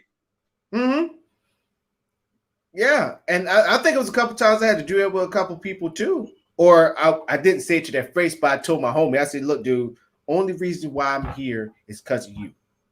I can give a fuck. I told someone to their face. Yeah. I was like, because I just see, I let the person that I'm cool with know from Jump Street, like, hey, peace. Only reason why I'm rolling out to Hooters, knowing that I don't like Hooters, it's because of you, man. You know, I'm not gonna sit there gonna fuck up your time because you want to go to Hooters. This is where you want to eat. Guess what, man? I'm here. I get whatever you want and all that stuff. I'm not here to spoil your day.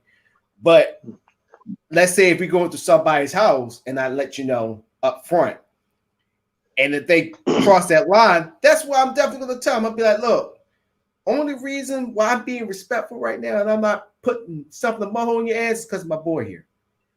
He wanted to come over here and he wanted me to come. And I told him no, but he was like, come on, man. Come on, just for me. And I did it for him. So if I were you, I would shut the fuck up, leave me alone, and let me just, have my time over here, and I'll leave when he's good and ready. Because if it's up to me, I already would have left. How about this? I probably wouldn't have came if it wasn't for him. And so when that came out of the woodworks, and you know what they say, news travels fast. I think with all the other guys like Juvenile, I think Juvenile had a little bit of sway in the city when it was happening to him. A lot of people was like, yo, he was one of the heartbeats. A lot of folks didn't find out that he folk didn't find out he had stopped fucking with Baby until he made the Know You Clap joint with I think it was UTP. And the Magnolia Boys. When they came out there, it was kind of like it was official then. Yeah, I don't fuck with Baby. I'm still doing music, but I don't fuck with Baby. I got my own shit. Yeah, because when I think Juvie was like the crack in the in the block, as I want to say it, in the block. He the crack. I wouldn't call him crack. I call him he was the support beam. Okay, I can confirm. Like music wise, everybody, he was the first one, aside from Wayne, who he pushed to that point. So behind closed doors, Wayne is his pupil. So everything, like you say, it was the glue, the central point. Mm-hmm. Everything else was structured and supported under this man's mentality and this man's energy and drive toward the music side of it. Mm-hmm. And then when Manny, And once he left for his strength within the organization was weakened and mm-hmm. became faulty, you just start seeing Mm-hmm. start seeing walls over here crumble, start seeing Mm-hmm. Yeah, floors over the here get holes in. like within the foundation starts to get weaker and weaker. The floors start to get It eaten slowly up. starts to Yeah, degrade and become and, dilapidated. and then when freaking Manny Fresh was like, I'm done. He was the explosion. He was Mm-hmm. the explosion of the building, and there's no coming back from that. The Now town he was was the city coming with that paper. yeah, Y'all the agree? whole This shit the, is condemned. right, and the Fix it I up kept, in 30 days or we tear this bitch down. and that's basically what happened. Half the city was split, even to the point where it took what happened to baby's sister to bring them together, and I was like, wow. And it was I on mean, that but look, but thank God they know each other outside of music yeah, and business. because when that mess happened to baby's sister, even Manny Fresh like stuck his hand out like, yo, man, look, I know we beefing. You don't like me. I can't stand you, but man, I was cool with your They sister. don't I'm wish death sorry on that shit folk. happened. Yeah. Yeah. He's like, I'm sorry what happened with your sister, man. And that brought them together. Now I'm not talking about musically. It just brought them together like, look, this is beyond the music. We was cool at one point. I was just Mm-hmm. as cool with your sister as you was cool with your sister. This right here should solidify what we had. And let's just come together for this, just for this one time that we should coexist on our different paths. The past, let the past be the past. We made hits and all that stuff. That's good. But this craziness of my crew, my half of the city versus your half of the city, it has to stop because that could have been one of It's us or fruitless. somebody we love that passed away or got shot for some stupid shit. And so I'm happy that they reconcile their differences and just be like, you know what, we're bear apart, but no more beef, you know. And see, that would have been and see, there you go. That would have been perfect verses. It would Mm-hmm. expose, it would have, no, but hear me out. Hear me out. That would expose Baby with all the hits they had, will expose him of like, did you even write this song? Did you even pick the beats? Baby would be, I'm not Baby, Manny would be sitting there like, go on ahead. Play it. Go on ahead. Who was the one that had the big timers going? Who was the one that did Man, the beats? Who wrote man, the songs? whose verses you remember? Mm-hmm. Man. Yeah. Man, and I guarantee you, if this ever happened, if I was Manny, I would play the songs without the freaking without the rapping, without the verses. Do the instrumental. But both of them, yeah, you can do the instrumentals, they could do like a little record. If if it would, if I was playing it and setting it up, because neither one of them really has a strong joint, so they both got enough songs balanced within each other to do a quick one. And then the joints they've done together, like say, play the instrumentals, and they actually perform.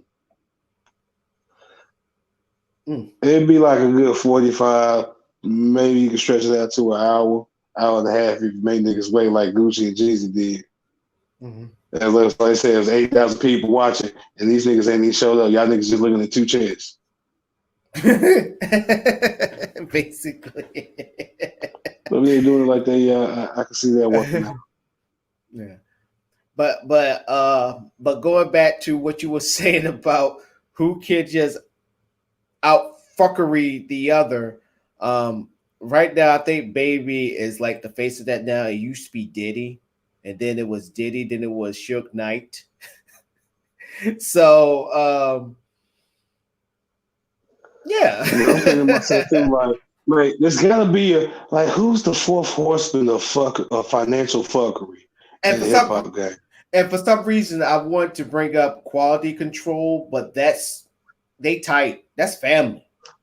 I because quality control have put what's the name? They put the Amigos over the top. And I think they are family. I think they are related, I believe. And these guys are students of the game. Aside from labels, I'm really sitting here thinking I cannot think of another notable music mogul black-wise that could balance out them three. Like you would have to at this point it would have to be one of the white labels. Like You that know would what? have That to was be what the I was fourth. thinking too. Yeah. That had to be the fourth because like everybody Universal. else that I could think black-wise actually did, either was an artist themselves, like Timberland, Missy, 50, M, Dre, Oh, Trick I got Daddy, one. I got one for you. Slip I got one Slip for you. Slide. I got one for you. I got one for you. I got one for you. You probably won't agree, but I had to come to grips with this. Dame Dash. Dame Dash is borderline. He's Dark borderline. horse, Yeah. wild card, throw him in there. I put him against Baby. He was a In dark fact, horse. in fact, this how you do it. Battle of the labels. Cash Money, no Cash Money, Young Money. Cash Money versus State Property. Rockefeller Records. Rocket. If you're gonna do Rockefeller, it gotta be. It got beat with what's the other label? It can no, no. If you're gonna do Rockefeller, it can only be songs that feature Rockefeller artists. They really want a whole lot of Rockefeller artists. It's You had primarily Jay-Z and then Dame's people built then up. you So got Beanie Siegel, you got State Property. State All them Property. Philly boys are State Property. Every Yeah. Philly artist that was fucking with Jay at that time was all on the State Property. Jay was more on the mainstream side. So I think he had like Tiana Taylor. She was signed to him.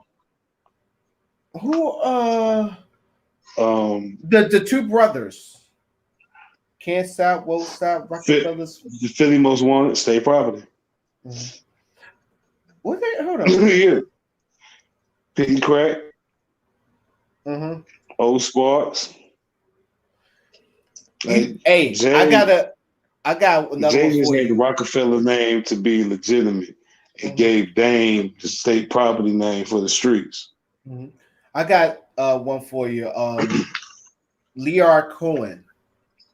Even though Leonard Cohen with the three, he was the one that came up with the what's the 360 deal. Well, fuck him. He was the one that architect that. He was the one but that I ain't surprised.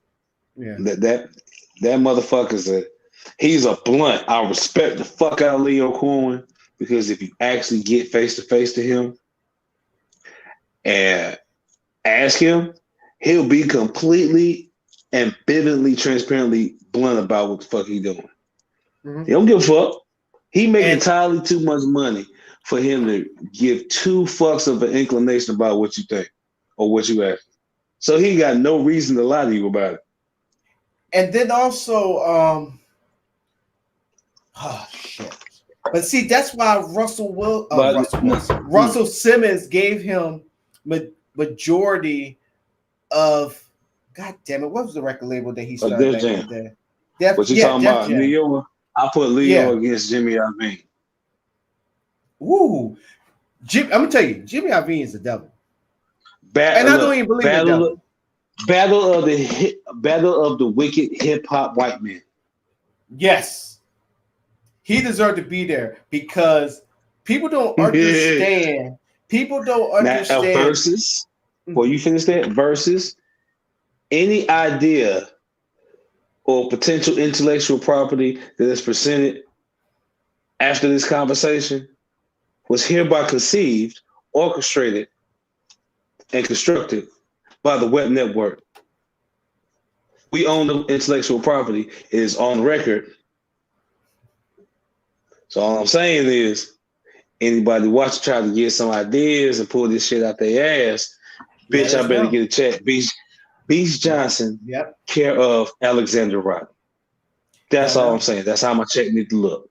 and Donnell Lamonte Morris. I wouldn't mind Lamonte Thank you. 31. But that's a good Thank you. idea. Care of. I mean, and then not to mention, that's a good idea we could put on the web network. Just saying. So Now, see the idea I have because you was talking about it, it got me thinking. I was pondering on the title.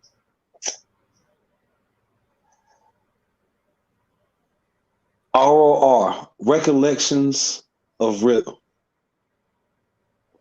a showcase based upon behind the music and unsung, where notable musicians air out legendary issues.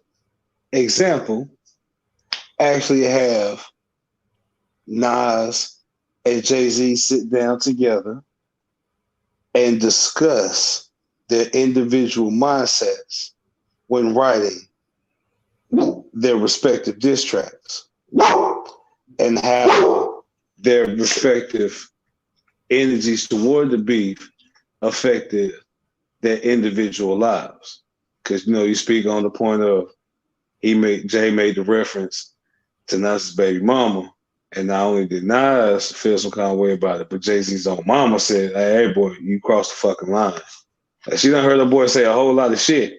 And that was the point. It was like, all right, nigga. mm-hmm. Now you wildin'. I let you talk about the drugs and fucking random bitches and treating women less than what they should be treated. But now you bring the children involved. Now you cross the fucking line, boy. You need to chill. So talk about actually have that open dialogue with each other. And you can play the music as well, and it doesn't necessarily have to be individual artists. It could be artists with management, artists with respective The big wigs, yeah. Big wigs. Like if you want to take it that far, get your IVs out there. Okay, I'm trying to Miles. What's his name? Miles Davis. Not Miles Davis. Who you talking about? The Vibe Records. Discovered Whitney Houston. Oh, you talking about Davis? Davis. Al Davis. Not Al Davis. That's the Raiders. That was the Raiders head coach. Not Raiders head coach. He was the owner. His last name is Davis. Clive Davis. Clive Davis. Clive Davis. Yes. I just gave the Raiders a shout out. Rest in peace, Al Davis. He was the owner. I'm sorry. Clive Davis. That's a show we can set up. Clive Davis. I think Clive Davis, we can put a little bit of respect on his name. He put out a lot of great stars. Everybody want to throw him on the bus. He discovered Whitney Houston. I mean, he discovered a lot of great artists, but you really don't hear a whole lot of bad from him. The worst I've ever heard of Clive Davis is his ear in later years wasn't as tuned as he thought because he had a lot of the Alicia Keys thing. He had a lot more regrets on artists that he turned down that ended up making being megastars. Him look like kind of making him look like a fucking fool. Alicia Keys being the main one because he spoke on it and she spoke on it, and they made peace with it and they cool and everything about it. But that was just a primary example of what he was doing at that time. So that was like the biggest criticism for him was just like, I don't think you got it. I think you lost it. I think it's starting to slip. Because like you look at it, it's like, hold on, you had to check. The best way I can equate it is one of my former rap colleagues tells a story about how he had a chance to date and get to know Gabrielle Union shortly before the national release of Bring It On. At that time, he claimed he was our signed artist in that amongst those circles, and felt some kind of way about himself, real lofty, and turned it down because at that time she was just up and coming. And gets back over here, and you feel what I'm saying? So you look at him like, hold on, you had a chance to get that, and you did. What is wrong with your judgment? And now where was your mind at? And now look who she's with. She's with the 2-time finals champion. But see, that's where that situation kind of gets great, because the glass is kind of half full when you look at it. Like, yeah, she got a nigga that's worth a lot of money, and he's really established in Notaro, but it's a lot of questions going on with that marriage about specific dynamic specifications. You talking about designations? You talking about the daughter? It's more than that, brother. The camera catches a lot of things, and when you look at people in the eye, if you catch a picture at the wrong moment, you can literally kind of see what the fuck they thinking. And some of them looks she be getting caught with toward that man's like I'm not judging. I'm like, on the outside looking in, you want to walk around here wearing more jeans and blazers, looking like a background dancer for a 1990s R&B hip hop video. Look, you're not gonna Your husband walking around here with pink hair and the motherfucking kill because he want to make his son feel accommodating, because his son asked his stepmama. Well, his stepmama asked his son, "How do you feel about girls?" He said, "I don't know. I might be gay," and they just fucking ran with it. Dude, you taking me down. All I'm saying, stop. Taking me down rabbit hole. It's a lot of questioning. Look, can we get the rabbit hole, please? And perceived questioning. So look, maybe he turned out for the best. That's what I'm saying. You taking me down the rabbit hole. You're taking me down the rabbit hole. God dang it, Beast. Ladies and gentlemen, this is what happens when y'all have too much of a good time, and then this be just that one time they're gonna take you down rabbit hole. Thank goodness I'm able to come out live on the other side. Come on, Beast, get out the rabbit hole. We get it. That's why I choose my words carefully. I just want to keep it shallow. Speaking of that, let's go ahead and get to this final thought. But before we get to the final thought, who won? And then everybody else, if y'all want to chime in, who y'all think won, Gucci or Jeezy? From the energy, I'm gonna give y'all mine. It's gonna be most unexpected answer. I'm gonna have to go with Gucci. The catalog's pretty much split, but for the simple fact of the particulars of Gucci's catalog and him performing said particulars during the event, on top of the fact that he has a lot more notable, catchier songs that get into your head and make you want to do your bop, versus Jeezy songs, which are more specific minded and mood music. Mm-hmm. They put you in a certain frame of mind when you listen to it. I give it to Gucci. All right. My answer, who won, was the beef. Because nothing else got you into that other than the The tension, beef. the beef The one. People say, memes, people the energy want behind it. people going to say that hip hop won. No, hip hop did not win. Hip hop did not win. No. The beef Capitalism won. Right. Consumerism won. Because White folk won. So if Seafoy was here, white folk won. think about it. And then Atlanta, I won't say they won, but think about it like this, ladies and gentlemen. Let's really, really think about it. If you took away the beef, would you still stay tuned in? The reason why No. Monica, I get better at it. If you took away the beef, would there have been a reason for their careers to get to the point where a versus was actually viable? right? And then not to mention making their name a household name and still making money. And probably gonna make money until they long gone into the sunset. Just think about it. Why y'all think everybody tuned in to when Monica and Brandy had their verses, which was fairly popular when you got the now vice president-elect making an appearance? Y'all knew there was a beef between them. That's why y'all tuned in. And it's the same reason why you tuned in to this one. Because I promised you, without that beef, or you being around that time where that beef was just getting seared, seasoned, how do you like it? Medium rare or well done? You knew how much. You knew that this versus was going to be something special. So last night, hip hop didn't win. Gucci Mane didn't win. Jeezy didn't win. This is coming from me. The people didn't win. Hip hop didn't win. The beef won.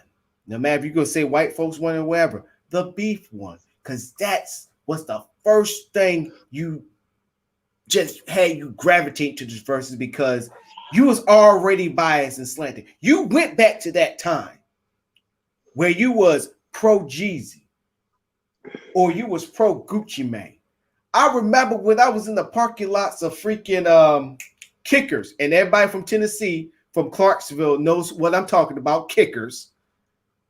I remember in the parking lots, you had the freaking, I hate to say this, but you had all the Chevys out there with the big ass freaking goddamn rims. Even you had the old classics.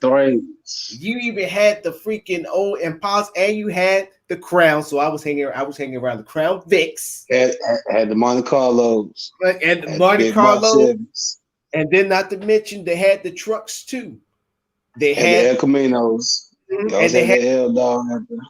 And I don't know if they was doing it in North Carolina, but over there in Tennessee, they would make it colors of like Wrigley gum, or they would have like different type of brand names with the colors with the car. And you would have like they would John have like Deere, John Deere, Lucky Charms, Captain Crunch, Skittles. We have Lucky Charms. We had Skittles. We had M&Ms. We had Cinnamon Toast Crunch. Cinnamon Toast. Yep, I saw those too. Yeah, I saw that one too. And that shit was perfect because it was all white. Oh, and so you had one side bumping Gucci. You had the other side bumping goddamn Jeezy. You had them all out there bumping their music with their sets on the different sides of the parking lot. When you leave out the freaking club, they just bumping whoever. You remember at that time who you was bumping. You was either bumping Gucci Mane or you was bumping Jeezy. That's why this verse was so historical and how many people that watched it. See, McCary knows what I'm talking about when I said it. Yep, used to be a spot, but it closed. Yeah, it's now. Yeah. And so, and the funny thing is, I still got the shirt to Kickers. It's kind of funny. But the thing is, I consider it like a rivalry in football. You know me, Cowboys fan. The rivalry was the Eagles, the Philadelphia Eagles, the Washington team, the Giants. Anytime we played them, we knew it was going to be a game.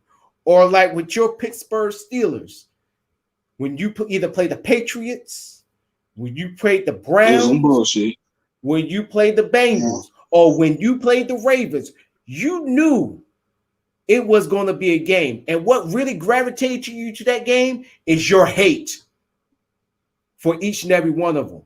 And vice versa on the other side. They said when we play Pittsburgh, that's the game we're looking forward to.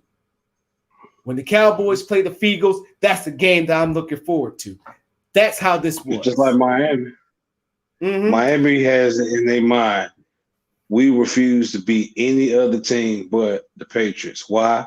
Because the Patriots are perceived, especially if the Patriots are having an undefeated season, they won't lose to anybody else but the fucking Miami Dolphins.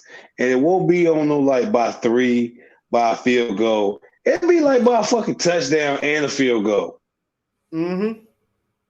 And so I will say it again, and I want anybody to combat me.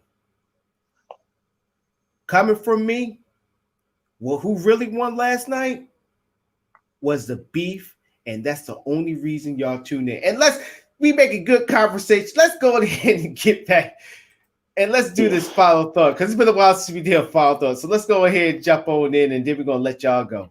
Here we go.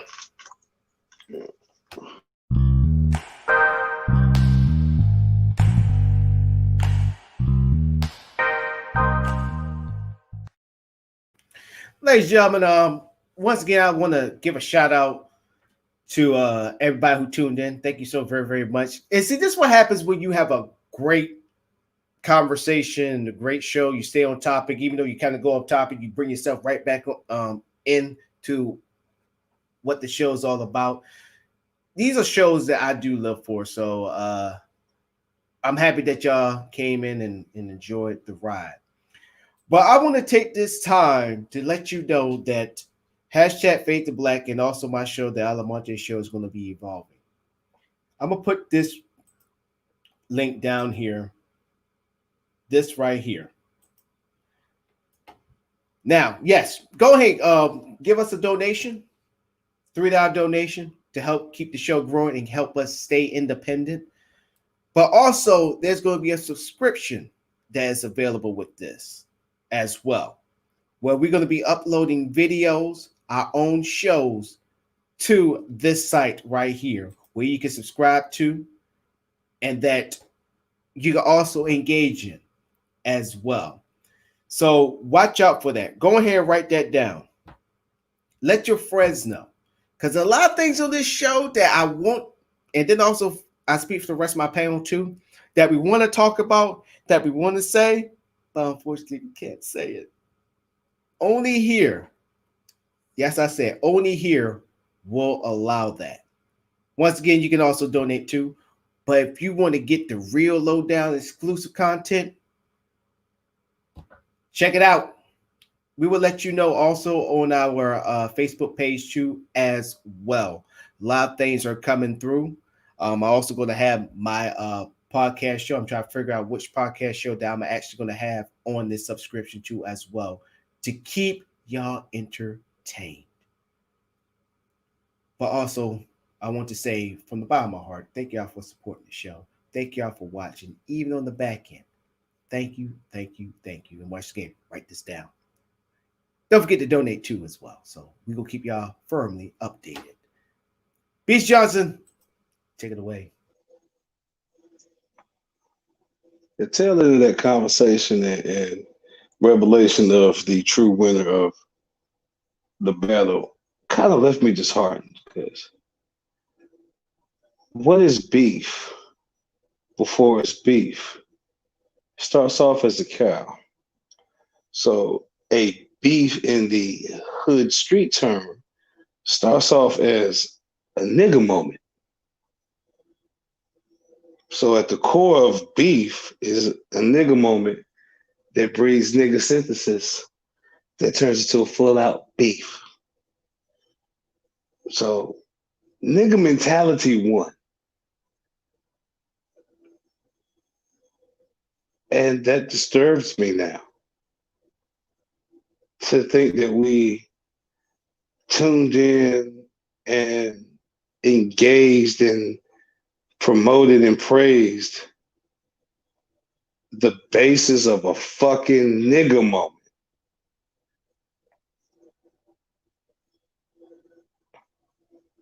I weep for the children of this world. We gotta do better now. That verses did showcase a lot. It did show a lot. I agree with Donnell. Beef won. But the nigga truly won the battle. And that's not fucking good. Like I said before, if it wasn't for the beef, if it wasn't for that nigga moment between them, would either their careers be at the place they're at now, let alone afforded the fiscal and marketable ability to do a versus. These niggas got paid off a nigga moment and built fucking careers. That's not something you want to showcase and show to the youth and the next generation. Because all they're thinking is as long as I survive the beef, I can end up like Gucci and I can end up like Jay-Z. Like I said, I work in the mental health industry in group homes. I see a lot of my clients are just like that. They're not fucked up in the head. They just fucked up in the heart and the mind. Need somebody to talk to them. Some of them need a good slap in the face, but that's a different conversation for the Web Network. Point being, we gotta do better, people. We gotta stop promoting these nigga moments. We gotta stop showing those coming up that shit like beef can actually breed profit and success. So let's be mindful what's really showcased here in these verses. And for that, I hope everybody enjoyed the show, had a good laugh, enjoyed laughing at my drunk ass. Yeah, have a good night and a great weekend. Speaking of a great weekend, McCary said that y'all have a great weekend. Be safe. Most definitely we shall. Yes, Like I said, I will keep y'all updated on our subscription. And Beast, you already logged into that site, right? To the coffee site. No. You didn't send me the code. Send me the link again, because I don't think I got it. Let I me might have see. skipped, might have ran This past it. right here. Oh, this one? Yeah. No, I had to go into it. All right, cool. I send it to you again, seeing the Okay. password and all that stuff. Because we talk about it tomorrow. You bet. All right. But ladies and gentlemen, we gotta head on out. My girlfriend, she's messaging me and all that good stuff, and she ready for me to come on over. So she's over there with the niece, and so I gotta go over there and be her rock. But other than that, it has been a great week. It's been the Alabante B show, Alabante show. It's always something down with us. But I'm already gonna let y'all know tomorrow. Next week is going to be a short week because Thanksgiving. So Of course. we're gonna go have a short week and we're gonna keep you up to date on everything. But once again, thank y'all for the bottom of our hearts for tuning in to this show for this whole week. And if you've been rocking with us a long way, thank you. But other than that, it's time for us to head on out. Once again, be safe out there. There's still disease out there. Please wear a fucking mask. Hey, everybody who's out there protesting that, oh yeah, masks like slavery. If you want us to get back to No. normalcy, if you want us to get back to something that comes close to it, put on a fucking mask. Put it on. This COVID shit, I don't give a damn at this point that if it's man-made or conspiracy, whatever the fuck ever. It's real. We have a panelist teach. Hopefully she's doing okay. She contracted the freaking COVID-19. This shit's real. Put the fucking mask on. If everybody put on the fucking mask, I believe half of the whole entire United States can bring the freaking count substantially down. And I don't give a damn how they get in that count. You have but two I choices. promise you.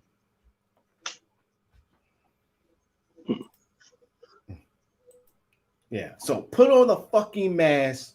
Shut the fuck up. You can Everyone go out there. has two choices. Put a fucking mask on or become an agoraphobic and have everything at your house. That's it. Yeah. Basically, put on the fucking mask. Protect yourself. How about this? You don't want to wear a mask? Don't leave the house. Right. Because when you don't put on a mask, you're hurting that next person, and that person got every right to fuck you up if they contract the disease because of you. Just want to throw that out there. But other than that, time for us to go. As for my panelists, Beast Johnson and me, your host, Donald Montimore, thank y'all for tuning in to another edition, another installment of Hashtag Fade to Black. We will see y'all next week. It's been real. It's been a great conversation, but we got to go. Catch y'all later. Bye-bye.